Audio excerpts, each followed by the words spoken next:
Welcome back to the show. I'm here with Angela Matthews, and we're going to be talking about how she uses her intuition with investing and money.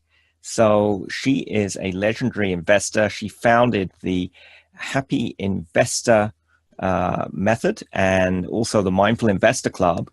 And we'll look at how she makes declarations versus having goals, how she speaks with her money and her wealth, why having children changed her relationship with her business, and how she uses her intuition to decide when to liquidate an investment and when to buy it. So welcome, Angela. Thank you so much for having me to this show. I'm really ecstatic to be here today.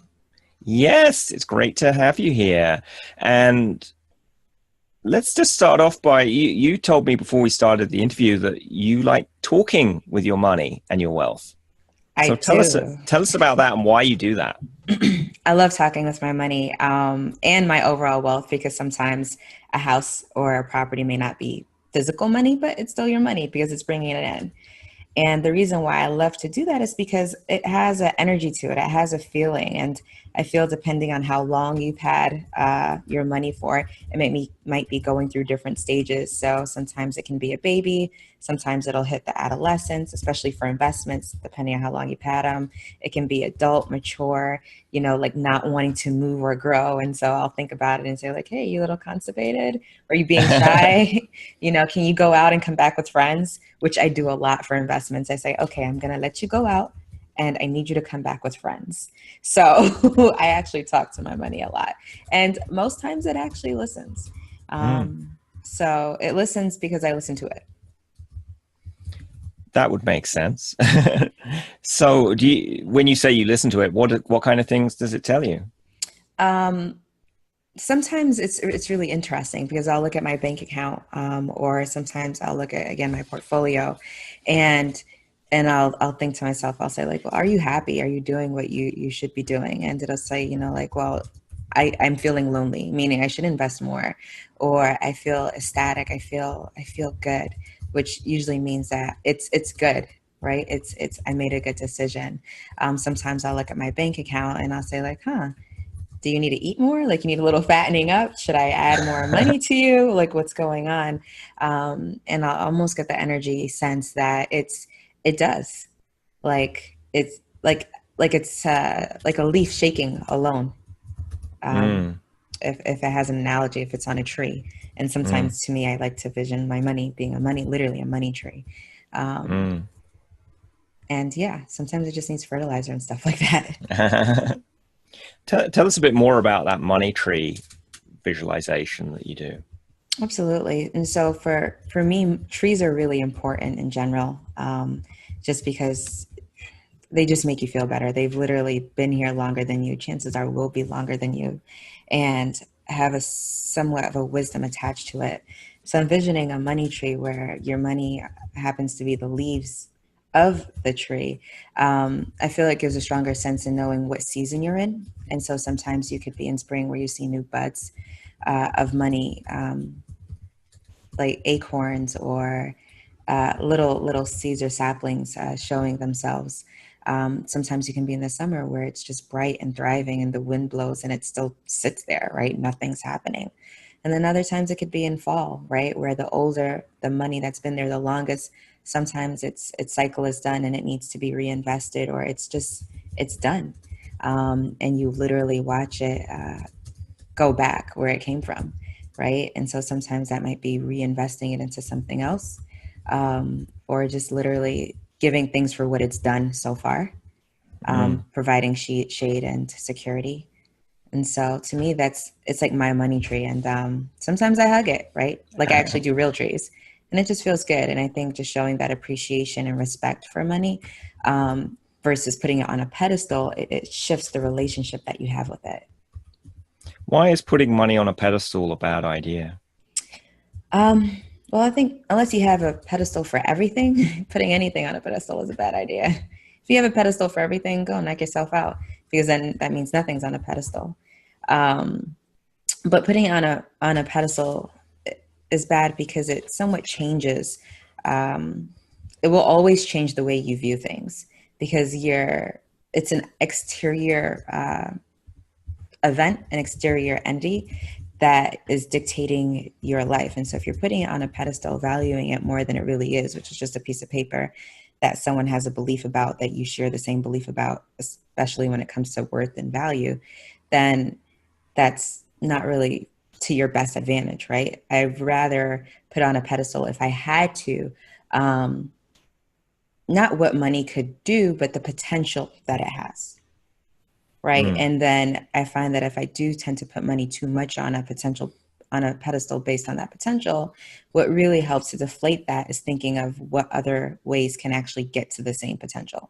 So an example would be, perhaps I want a lot of money to take a very comfortable trip in Africa, right? Go tour the entire continent in a very comfortable way, right? And so maybe this means really luxe accommodations. Maybe this means bodyguards, top of the line vehicles, whatever that could mean. And thinking, well, I need a lot of money to get there. So now money's on a pedestal. Now I'm thinking, well, okay, well, maybe how can I achieve this without money? How can I achieve this by leveraging relationships? How can I achieve this by sharing messages about what's truly happening on the continent, which can still afford me the same quality that I desire, just shifting, kicking the pedestal off and watching it come down and seeing what else holds the potential up. And some people may not put money on a pedestal. They may be digging a hole for it and looking down on it. And Absolutely. they may be angry at their money. Absolutely. And it's really ironic too, because we do have people, and sometimes within ourselves, where you're angry at money. You're angry at the things that people who have significant amounts of money do with their money, and the impact and implications it has in the world as a result, just because they happen to have more money. But I really try to say, don't direct that energy towards it, because if you want, you can combat money. Like if you want to combat that energy, having money is really important because it's on the same playing field, right? It's on the same energy frequency. If you're going to go to combat with someone who's ruining the world in your viewpoint because they have tons of money, the only way to counter that is for you to have tons of money to kind of combat that energy with a positive energy. Well, or just be okay. They do whatever they want with their money, and I do what I want with my money. It's Exactly. Poo-pooing on the person just because they have money is not going to fix your situation. and the real issue is not that the person has money; it's that they're misguided in what makes them happy. Or maybe misguided is the wrong word, but they have a different choice for what makes them happy. They're disillusioned. And I'm actually thinking about one person in particular.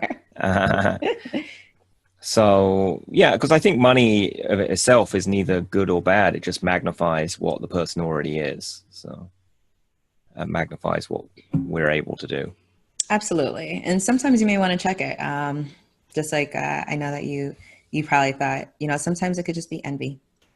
Yeah. That could be seeding those thoughts. And so you want to really check in with yourself if you find that you're hoarding resentment. Or digging a hole, or saying to yourself on one side that you kind of don't want it because you don't want to have these qualities.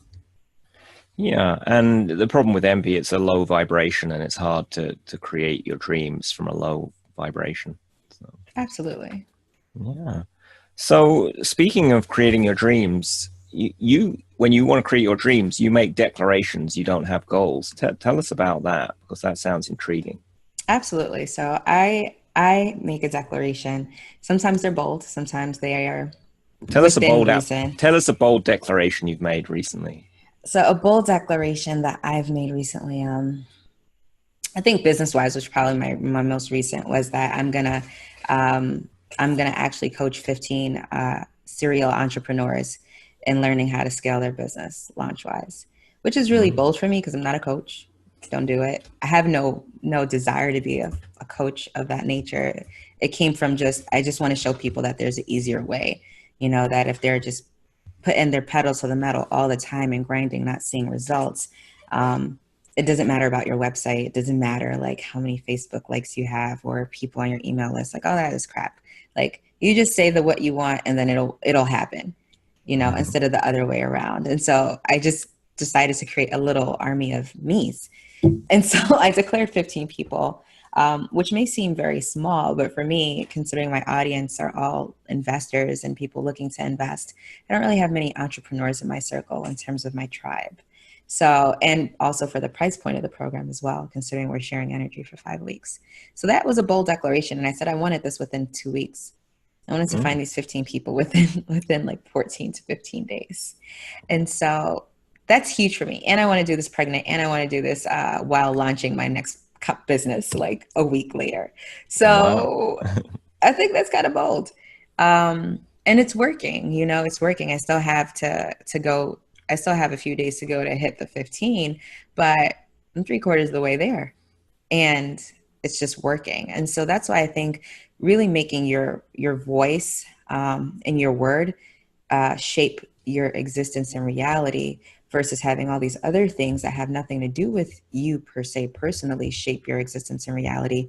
To me, it's so much better, right? Because I can control my word. I can declare what I want at any point and have it show up, which is why I have declarations versus goals. When I made the declaration of taking 15 people under my wing, I didn't think, well, how am I going to get to said 15 people? I didn't think what the launch strategy would be. I didn't think, who is this target audience? I didn't think any of that. I just said, I want to help at least 15 people. And that's it. And however the universe, God, my higher self sees fit to make that roll out, I'm watching. I'm willing and I'm working, but I'm in a spectator role, just to see at the end of next week, like, well, what happened? And I find that when I'm in the position of declaring and executing declarations, I'm not as emotionally involved.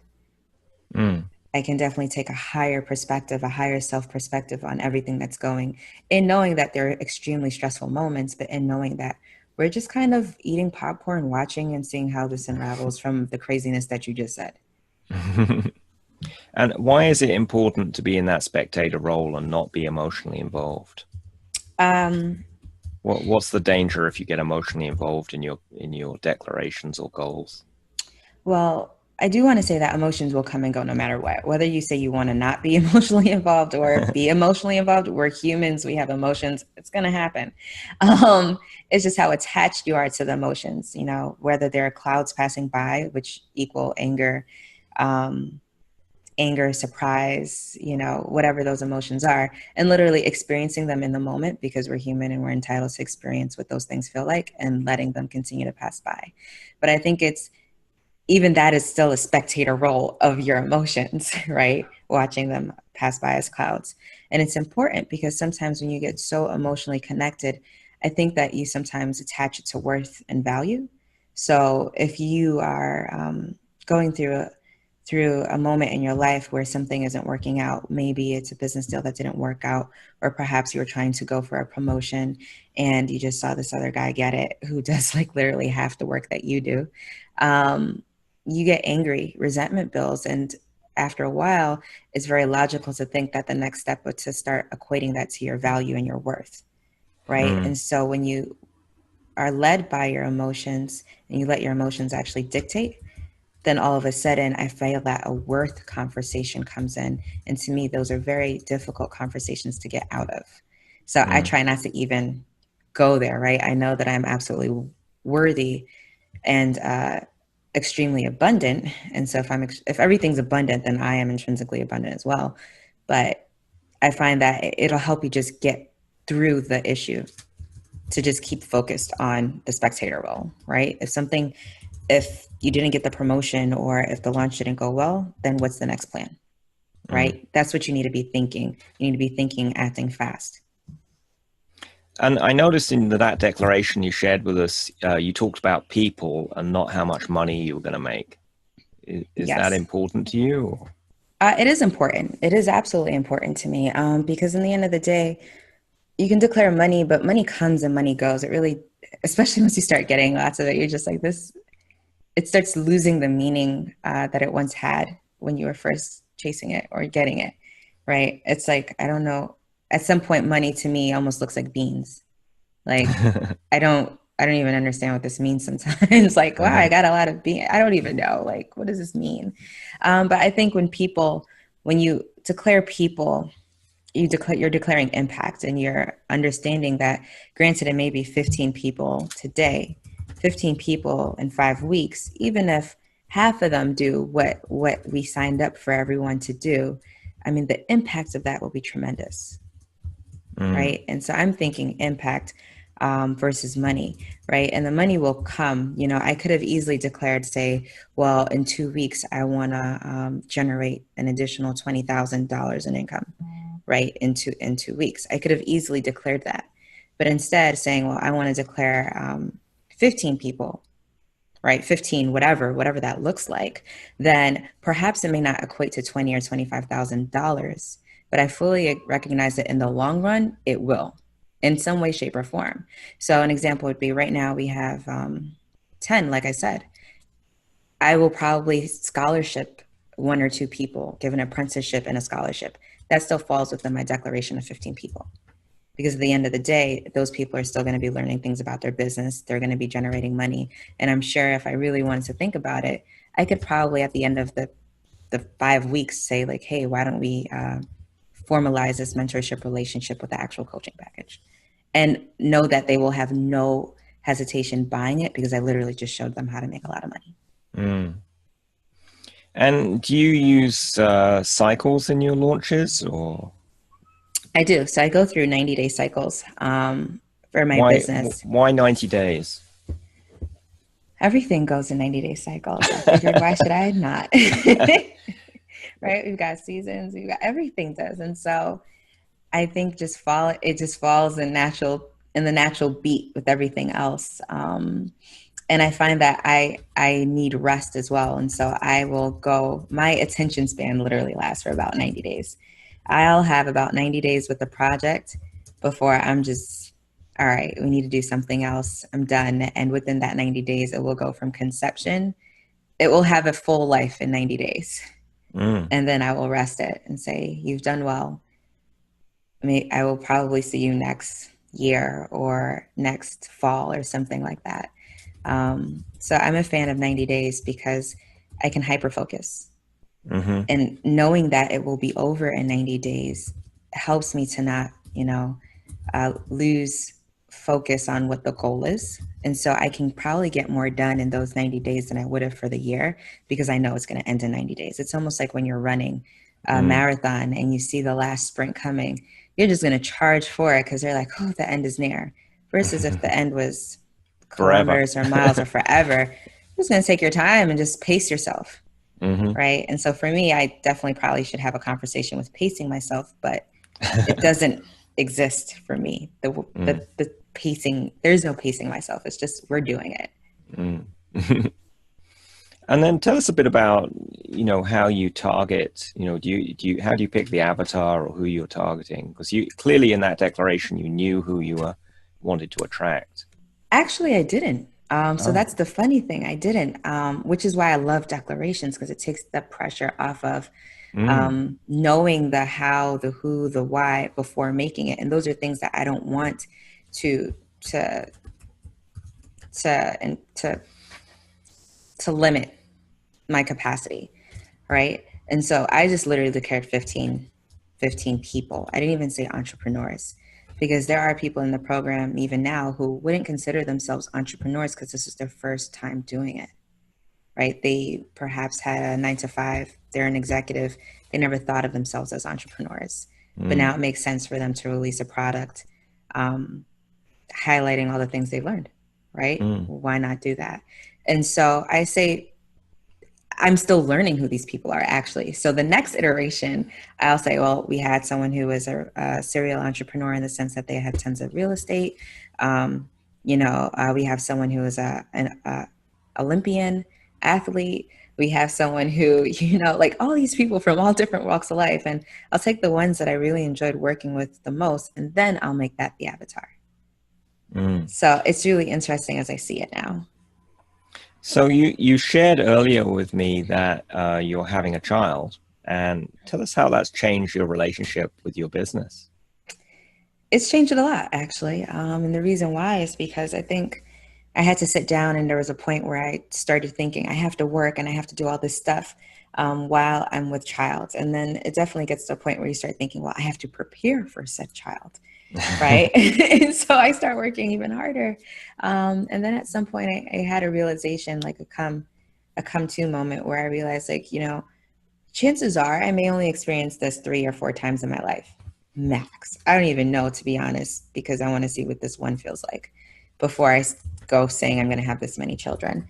But I can experience a launch at any time. I can experience business at any time. I've been experiencing it, right? But how many times am I going to experience being literally a portal for a new entity that's coming into this world? And so for the first 3 months, while I found out I was pregnant, and ironically, the first 3 months is when you're not supposed to actually tell anyone that you're pregnant, I actually stopped everything I was doing. I had no desire to do business, and I respected that intuition. I respected the desire to just not do it and to just be with the process, to be with the process of preparing my physical body to house two beings, to preparing myself spiritually, right? To understanding that if I'm experiencing morning sickness, that it's actually just our energies balancing themselves out and it's having a physical manifestation. So if I can focus on our two energies being more at one together, then it was amazing how my morning sickness and sometimes evening sickness subsided. So it's really, I've never been hijacked this way. To put it in a really clear sense, because I do feel like you just came and it was like, no, we're doing this. And I really have never lost the taste for business that way before in my life. Mm. And so I'm just kind of spectator role, like just watching it, Mm-hmm. okay, this is a part of the human experience. This is a part of my experience. And I authored it this way for a reason. So why am I going to deny it if I clearly created it? And how do you feel that's affected your intuition? You've now got another entity inside you. I think that it's really done, it's kind of thrown it for a whirlwind, to be honest, because I think that even though my child isn't born yet, it's still a spirit entity that's been here forever, just repurposed inside of me. And so I definitely feel that I've got the intuition of myself as well as the intuition of this other being, and really discerning, well, what's my intuition versus the intuition of the babies, this new entity, and really thinking, well, which intuition am I going to actually honor, right? Because it's still my body, my life, right? Which is still what I'm thinking in terms of kids. It's still my life, but I am also like a portal and a vessel in a house, right? And I want to be hospitable. And so Mm. it definitely comes, it's hard. And like I told you before, I don't really have an answer for how to balance dual intuitions and how does this work out. I just know that there is a clear separation, which I never thought would have been the case. There is, the being inside of me has her own intuition, right? Her intuition Mm. being, even when her father touches my stomach, that she doesn't kick, but kind of like glazes, Mm. like just like glazes a hand. And I'm like, dude, I've been getting kicked. Like, what is this? Like, like you freaking like headbutt me like all day. And he gets like a what's up, a high five, like a what is that? So it's recognizing that, and it doesn't make any logical sense at all, but it's clearly there. So I don't have an answer for how to or what's going on, but I do know that there are two distinct things going on right now. Mm. Wow, that's amazing. So let's turn now to investing and how you use your intuition to decide when to sell your investments and rebalance your portfolio. Absolutely. So for me, it's really interesting. A lot of people use their intuition for buying stocks, right? For buying investments, whether it be real estate, whether it be a fund, it doesn't matter.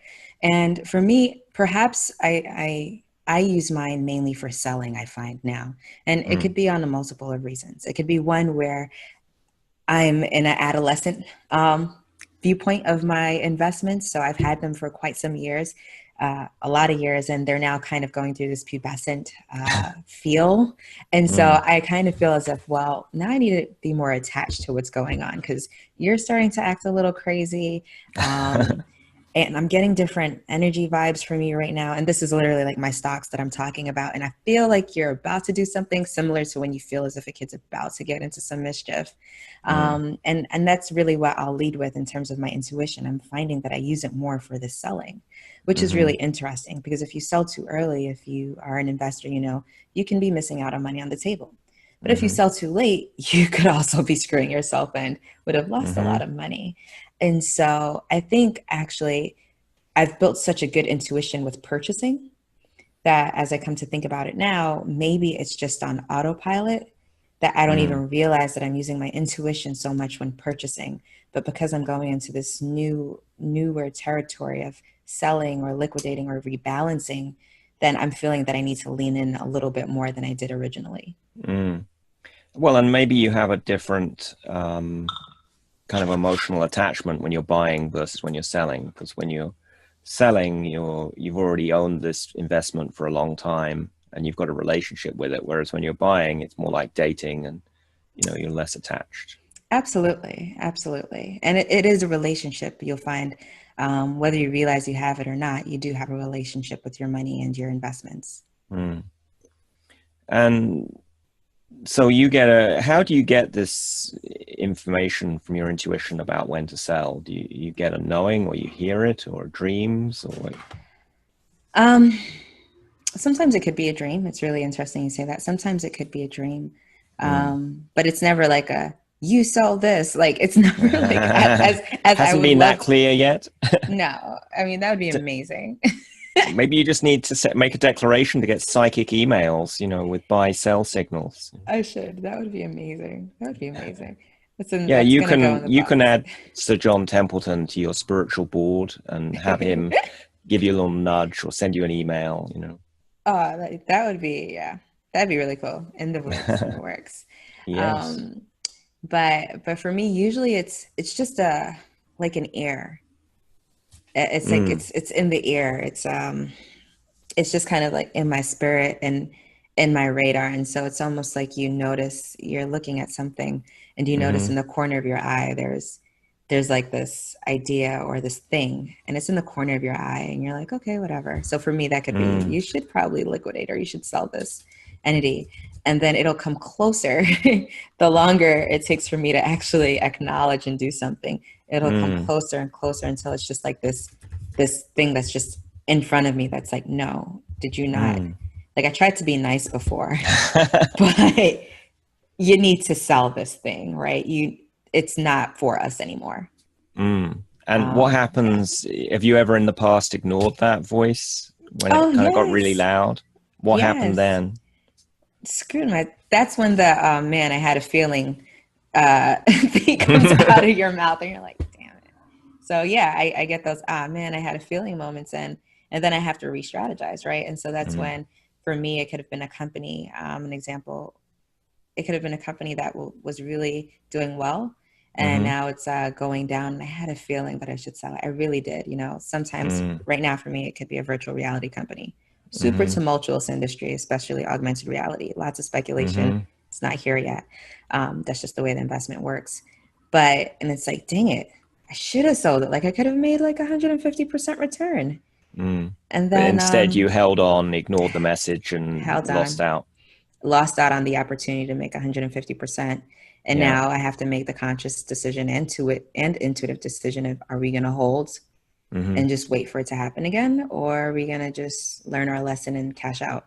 And my investing style is I typically hold and wait again. Like I'm just like, well, now I know to listen. Well, some teenagers turn around and become great adults. Others end up in jail. So, Exactly. And then I'll just have to suck it up and say that was the one that got away. yeah. So when you hear this quiet voice, the investment still may be going up in price. Yeah, it still might be going up in price and How, value, and oftentimes it how is. do you deal with that? Because that's one of the hardest things. I mean, I read this story of Sir Isaac Newton, who he invested in the South Sea bubble, which sounded like a really good idea, and he made lots of money. Then he cashed out. Maybe he had one of those quiet voices, and his friends continued to make more money as it went up through the roof. And then he sold everything, all his property, and put everything into the stock, and then And it then crashed, lost it. and he And then lost it lost all. it. Yep. Yes. Yeah. So for me, I rarely sell everything. Mm-hmm. So I'll rarely completely liquidate out of an investment. Mm, I may take away 75% and liquidate mm, 75% and leave 25% just to ride it out, just for mm, those moments. mm-hmm. And so if I were Sir Isaac Newton, I probably would have thought, well, at least I have something in there still making me money. And then I'd slowly start giving back into it if it is performing. But there's nothing wrong with taking profits off the table. And as an investor, you just have to get really comfortable with, even though you Mm-hmm. could have made more money, you made quite a bit, right? And Mm-hmm. it's just time to take it off. You just have to respect and honor that. But I Mm. find that not completely liquidating everything helps with those feelings. So let's look at how you use your intuition when you're buying, or you use an analysis as well, or and Yeah, you so yeah, go and ahead. you mentioned you use your body or a mala as a pendulum. Tell us a bit about that when you're Absolutely. investing. So I do use actual analytics. So I do use charts sometimes if I need a little bit more persuading. But I do go through analytics. I do go through financials. I do actually go through trend spotting, so understanding where we are in the curve. I go through geopolitical atmosphere because certain things have a really huge impact now emotion wise in the market. Like I said, we are emotion people. So, of course, the market is emotion led and driven as well because a lot of people don't know how to control their emotions. And I try to take all of that into account. But then at the other stand of it, I do use my intuition and I'll sometimes whether or not use my body as a pendulum. So I'll say, show me left, show me yes, show me no, and Mm, then settle and then sway and see which way I sway, and that'll be that. So using my body as a pendulum is really important. mm, And even for hardcore investments such as property or tangible things, that's what I mean by hardcore, tangible things. I do use my mala and I hold it up, and mm, depending on which way it turns, left or right, I'll know if that energy is good for me or not for my highest mm, good in mm, that moment. And so it's really strange because I do have the hard, like, no, give me the facts.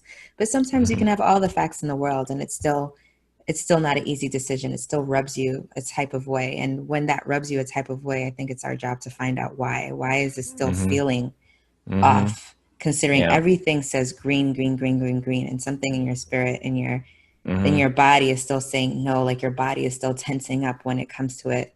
You need to listen to that because mm, that's your intuition telling you something that you can't see, but I can see is happening. mm, mm. And do you talk with your potential investments like you talk to your current investments, or? I do.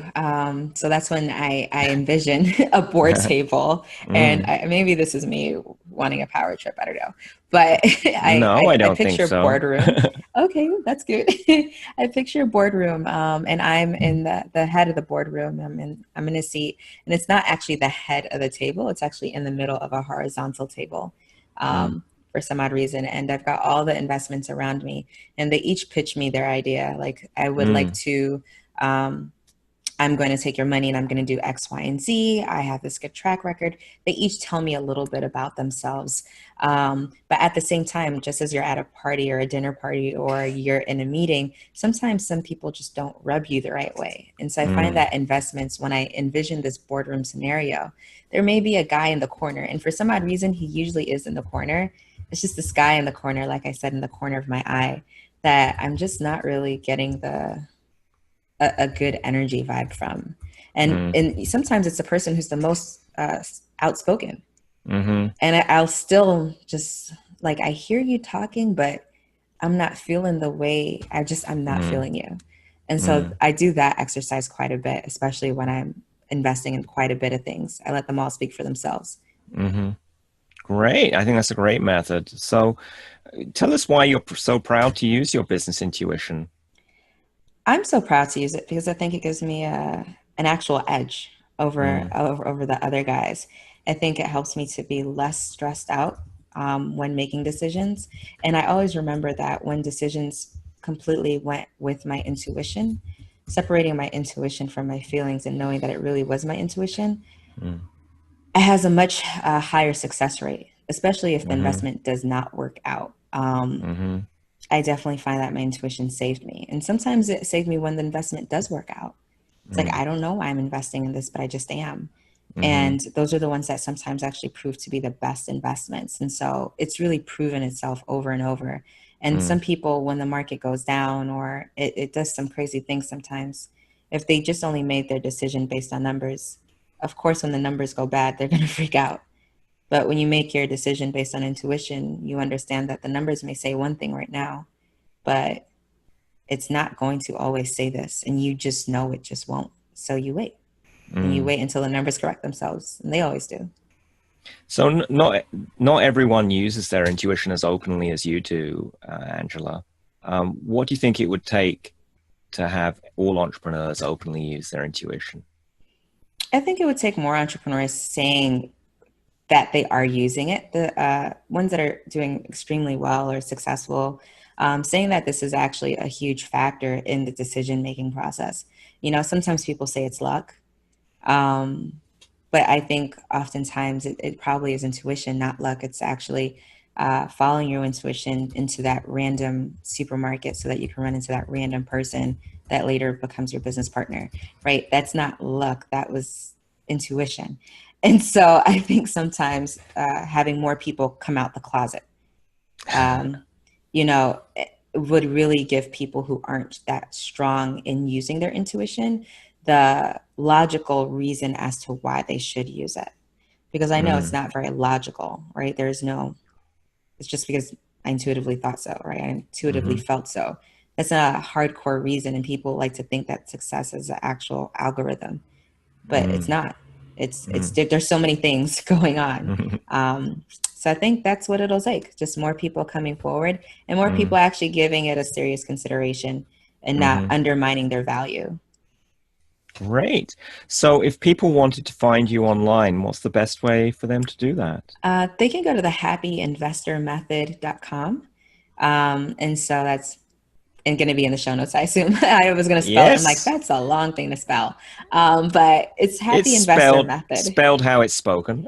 Exactly. It's spelled exactly how it's spoken. And that's where you can go to find a little bit easy ways to invest in the stock market. Like I said, that's what I'm about, having people have really happy, easy, pleasant emotions experience around things that are supposed to be hard, supposed to be a certain way. I'm just like, screw that. It's not really that hard. They just do that to make themselves sound busy.